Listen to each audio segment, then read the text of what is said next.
Java сайхан өнөөдрийн хичээлээр Windows үйлдвэрлэлийн систем болон Linux үйлдвэрлэлийн системийн ялгааны талаар ярилцсанаа. За өмнөх хичээлээр үйлдвэрлэлийн системийн тухай үзсэн байгаа. Үйлдвэрлэлийн систем гэж юу болох төрлүүдийн талаар за яаж хэрэгэлдэг. За онцлогуудын талаар өмнөх хичээлдээ үзсэн байгаа. Харин энэ удаагийн хичээлдэр за гол төлөөлөл болох одоо хоёр гол төлөөлөл болсон үйлдвэрлэлийн системийн талаар ярилцах болно. Нэг нь бол Windows, нөгөөх нь бол Linux гэдэг. За Windows-ыг бол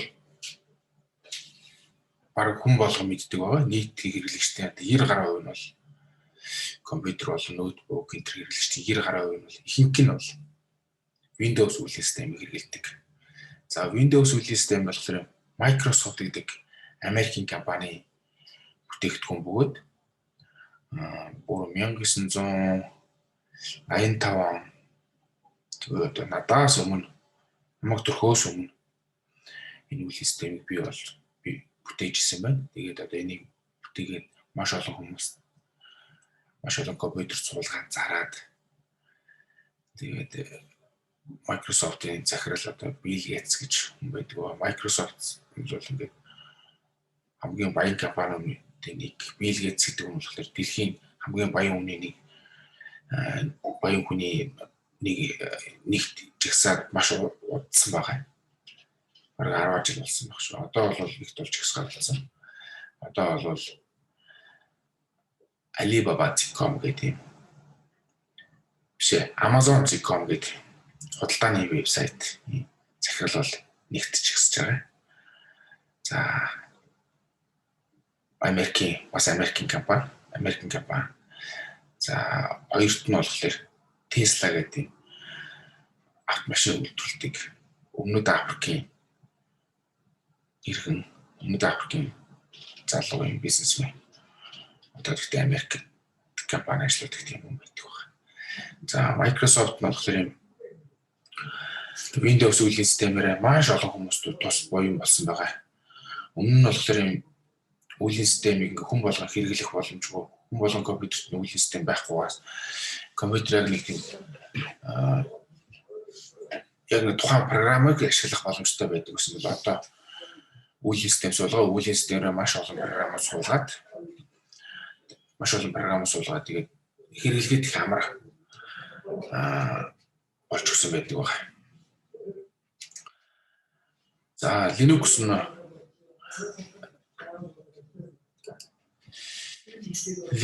нь болохоор энэ утсан шугууны зурагтай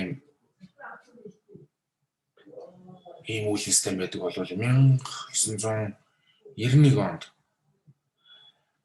өөрөөр одоос 30 жилийн өмнө үйлдвэрлэлийн системийг одоо Linus Torvalds гэдэг хүн бүтээсэн байдаг байна. Тэгээ энэ үйлдвэрлэлийн систем нь болохоор нээлттэй буюу одоо үн төлбөргүй хүн болгон хэрэглэх боломжтой, хөгжүүлэх боломжтой тийм олон нийтэд зориулсан тийм олон нийтийн дэмжлэгтэй тийм бүтээгддэг тийм үйлдвэрлэлийн систем байна. За тэгэхээр нэг нь бол ийм хувийн компанийн, нэг нь бол ийм нээлттэй олон нийтийн зориулсан үйлдвэрлэлийн систем байна. За бид нар ингээ Windows үйлдвэрлэлийн системийг мэдгүй хаах ингээд би бол Windows үйлдвэрлэлийн системийг ингээ тийм компьютер л ингэж угаасаа л ингэж асдаг ийм олон үйлдвэрлэлийн систем гэж байдгүй асглаар ингээд тийм дун гэж дуурайдаг ийм цонх ингээ хөдөлдөг дараа нь ингээ цонх нийлдэг юм Windows цонх гэсэн үг Windows гэдэг юм одоо цонхнууд гэсэн утгатай үг. Тэгээ 1985 оноос хойш одоо хүртэл хөгжүүлээд тэгээ ингээд хөгжүүлж явсаар одоо яг одоогийн 2021 оны байдлаар бол Windows 10 гэж үйлдвэрлэлийн систем гарсан байгаа. Анх бол Windows 1 гэж гаргаад дараа зөндөө үйлдвэрлэлийн систем төрлөөр нэрвэж байгаа. Миний мэдгээр л Windows XP гэдэг үйлдвэрлэлийн системийг би нэлээд хэрэгжилж байсан. Windows Vista гэдэг үйлдвэрлэлийн системийг бас хэрэгжилж байсан. Энэ бол ч тийм вершн хувилбарууд байдаг байна. Та нар ч гэсэн ингээд юм өөр гэсэн үйлдвэрлэлийн системд өөр гэсэн програм нэг програм гэлтэй програм байгаа. 1 2 3 гэх нэрлэл эсвэл одоо 1 2 3 тоотой нэрлэлгүйгээр өөр нэрлэж болдог. За тэгээд Windows 7 би бас маш олон жил хэрэглэж ирсэн байна. За одоо бол би хамгийн сүүлд бол Windows 10 хэрэглэж ирсэн. Ноутбукн дээр бол би бол Windows 10 хэрэглэдэг байна. Суурин компьютер дээр бол Windows хэрэглэдэггүй байгаа. За Windows ингээд бол дэлхийн хамгийн алдартай үйл систем бөгөөд одоо хүртэл ингээд маш олон хэрэглэдэг тийм супер үйл систем байгаа. Тэгээд цаашдаа ч гэсэн энийг олон хүн хэрэглэх шинжтэй байгаа. Энийг одоо энэ Windows үйл систем зөвхөн компьютерт байсан бол одоо гар утсан зориулж хөгжүүлээд олон төхөөрөмжөнд зориулж хөгжүүлээд байгаа. Тэгээ энэ болохоор хувийн компани хөгжүүлдэг байгаа. За Linux гэдэг энэ оцсон шуудай үйл систем болохоор юм. За энэ GNU гэдэг юм лиценз ирэх байдаг байгаа. Одоо олон нийтийн ингээд хүмүүс ингээд дураараа би одоо жишээ нь үйл системийг аваад дураараа хэрэглэж хөгжүүлж болно. Өөрчилж болдог байгаа. Тэгээ энэ болохоор үн төлбөргүй байдаг байгаа. Ямар нэгэн үнэгүй. Тэгээд энийг хэн бүтээдэг вэ, хэн зохиодог вэ гэвэл юм олон хүмүүс энийг л одоо жишээ нь залуучууд, хүүхд багчууд байсан ч болно. Программистууд, одоо янз бүрийн төрөл бүрийн монголчууд, хятадууд, орсууд гэл бүх төрлийн хүмүүс ингээд юм энийг тал талаас өөрөөрхөн гэрээс ажилласаа ингээд нийлээд хөгжүүлээд ингээд олон нийтийн хамааралтай нийтийн одоо юм яг аль биесны хэлгээр бол юм чөлөөт нээлттэй их гэж нэрлэдэг байна. Чөлөөт нээлттэй их програм хангын хэмжээнд хөгжүүлэлт гэж ярьж байгаа. Тэр нь гэсэн бол одоо чөлөөтэй буюу хинч хөгжүүлж болно гэсэн. Нээлттэй буюу тэр нэг код нь би чаад кодинг ойлгоод ингээд би чаад ингээд судлаад хийх боломжтой. Би ингээд задлж үзээд юу хаана бичсэн байна. Командыг яаж бичсэн байна. Файлын системийг яаж бичсэн байна гэх мэт бүх юм хэрэглэх боломжтой байдаг. За би анх бол энэ Linux системийг бол яажсан байгаа. 2010 онд 10 онд бишээ бүр 9 онд ч юм уу 9-10 онд бүр хэрэгжилж байсан байгаа. За тухайн үед одоо яагаад хэрэгэлдэг гэсэн бэ гэвэл тухайн үед Linux үйл систем ингээд юм вебсайт хөгжүүлэх юм вебийг хөгжүүлэхэд юм компьютер юм одоо энэ бидний компьютер бол Windows үйл систем компьютер бол яг юм клиент байдаг хэрэглэгчийн персонал одоо хувийн хэрэглэгчийн компьютер гэдэг байна. Linux нь болохоор юм сервер буюу одоо юм өмнөх нэг сервер гэдэг хичээл дээр ажилласан клиент компьютер бол юм ингийн хэрэглэгчийн компьютер эндээс хандах боломжтой байдаг. Тийм болохоор энэ Linux компьютер үйл систем өөрийнхөө компьютер дээрээ суулгаад тэгэнгүүт тэр өөрийнхөө компьютерийг сервер болгоод вебсайтаа байршуулад эндээс ханддаг. Тийм байдлаар Linux үйл системийг анх би хэрэгжилжсэн байгаа. Тэгээ Linux үйл систем маш гоё олон даваатлуудтай байдаг байгаа. Анх Windows-ыг ашиглаж байгаа болоод Linux-ыг ашиглаад тийм яг орчин өөр болохоор арай хэрэглэхэд жоохон дасаагүй байж байгаа төвхтэй байж байгаа. Сүүлдээ дасаад ирэхлээр маш гоё амархан маш олон даваатлуудыг мэдж эхэлсэн байгаа. Ер нь бол юм программист одоо geek гэдэг чинь программист тийм хүмүүс ер нь Linux үйл системийг их ашигладаг байна. Тэгэхээр манай сурагч оюутнууд болохоор бас мэдээж Linux үйл системийг заашгүй судлах, заашгүй хэрэглэх, магадгүй байнга хэрэглэж болж магадгүй. За Linux, Windows-ийн ялгаануудын талаар цаашаа өгүүлж ярив. За Windows бол төлбөртэй байдаг байгаа. 100-аас $200 буюу одоо 300-аас 600 мянган төгрөгийн үнэтэй байдаг байна. Төлбөртэй. Тэгээ энэ төлбөрийн төлж худалдаж Windows үйл системийг яг ориг лицензийг авдаг байна. Тэгснээрээ ингээд энэ Windows-ийг бүрэн ашиглаж бүрэн утгаар ашиглах боломжтой байдаг байна. За харин Linux үйл систем бол үн төлбөргүй байдаг байна. Ямар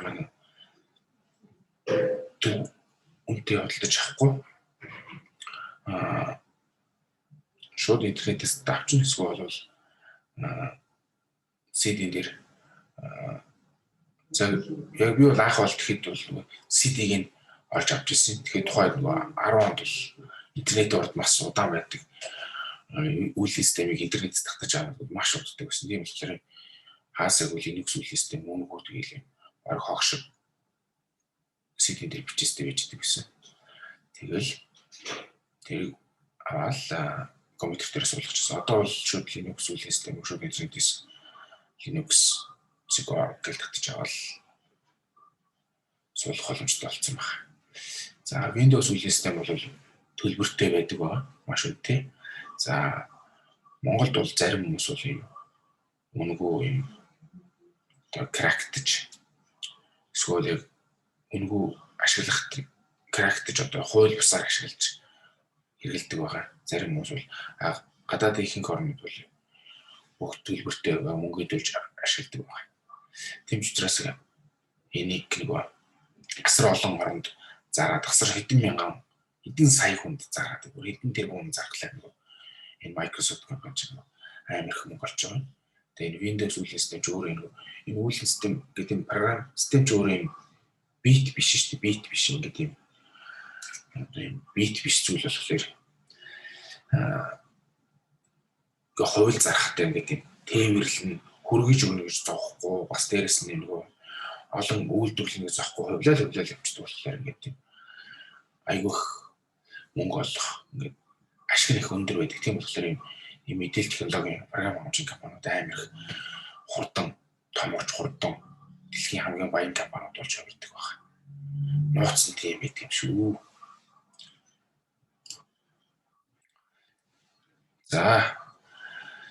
За Windows үйл систем болохоор ингээд юм маш их олон хүмүүс хэрэглэдэг байна. Массаараа ер нь олонх нь хамгийн Windows үйл систем хэрэглэдэг. 90% ердөө 1% л болохоор юм Linux үйл систем ашигладаг байна. За одоо энэ Photoshop, Microsoft Office, Dreamweaver, InDesign тэгэл их үйл системүүд, их програмууд Windows зориулж бичигдсэн байдаг байна.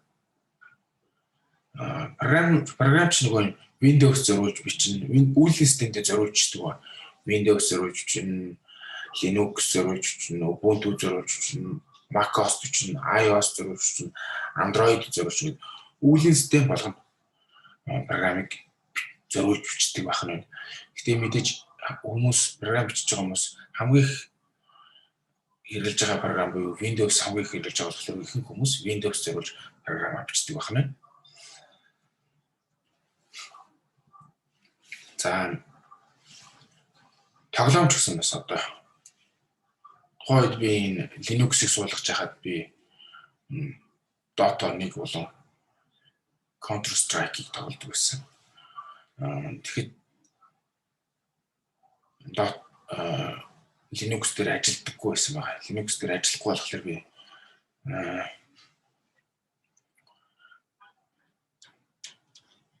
Linux-ийн орчинд тийм Dota болон Counter Strike суулгах тийм ажиллах боломжтой тийм Linux дээр тийм шинэ нэмэлт тийм орчин бий болгож иж Linux дээр Dota-гийн програмыг суулгах, Dota-гийн инсталлыг суулгаж ажиллажсэн байна. Гэтэ их төвөгтэй байдаг гэсэн байна. Тэгээд би нэг тийм тоглох зам муутай ихтэй ажил ихтэй байдаг гэсэн болохоор хаяа нэг тоглоход юм болж тоглоом руу ордог болохоор их ядаргатай байсан болохоор тэр бүр тоглох болсон байна. За тэгээд сул тал гэвэл одоо юм тоглоом давуу тал гэж болох юм. Тоглоом үүдэд болох боломжгүй байдаг байна. Ихэнх тоглоомууд. За бас нэг юм давуу тал бий. Linux-ийн давуу тал шүү. За мэдээж нөгөө Windows маш олон хүмүүс хэрэглэдэг болохоор маш олон 90% гэхэлж хэдэн зуун сая хүн хэрэглэж байгаа болохоор ингээд вирус Trojan төрөлрийн одоо хортой програмууд Тэр болохоор дандаа юун зориулъя? Windows зориулж бичигдсэн байдаг. Харин Linux дээр баг миний мэдгээр баг тийм энд вирусын програм, вирусын вирус байдаггүй. Вирус ч өөрөө нэг төрлийн програм юм байна. Тэр програм үйл систем дээр суугаад гэдэг хүнийг одоо хэрэглэгчийг гэдэг санамсаргуу суулгаад ч юм уу. Тэнгүүт нэг очоод файлыг гэмтээдэг ч юм уу, програмыг гэмтээдэг ч юм уу, үйл системийг гэмтээдэг, хорлдог, устгадаг, нуудаг, нэрийн сольдог ч юм уу тийм. Төр бүрийн хортой үйлдэлүүдийг хийдэг тийм нэг төрлийн програм байна. Тэрийг вирус гэдэг байна. Тэр вирус нь ихэвчлэн Windows зориулж хүмүүс тэр бол ихэвчлэн хүмүүс бичдэг байна. Нуу хүмүүс бичээд Windows зориулж бичдэг бол Linux зориулж програм вирусын програм байдаг байна. За би бас Linux-ыг ашигладаг хад одоо Windows нэгээ тийм флаш залангууд вирус флашаар ч интернетээр дамжиж орж ирнэ. Тэнгүүд флаш нэгээ вирустай флаш Windows залангууд харагдахгүй. Вируснууд харагдахгүй. Тэнгүүд Linux залангууд, Linux үйл системтэй компьютер залангууд шууд вирусууд нэгээд програм шууд харагдчихэв нэг флашаа залангууд. Тийм файл байна ийм програм байна гэдгийг шууд харагдчихэв гэдэг гэсэн байна. Тэгээ шууд Linux үйл систем рүү залгаал бүх вирусд мустгал зүгээр буцаад Windows руу залгахад флаш бол ямар ч юм вирус болчихдог байна. Болчдөг байсан би тэгж ашигладаг байсан. За Windows-ийн бас нэг сул тал байна. Windows нь болохоор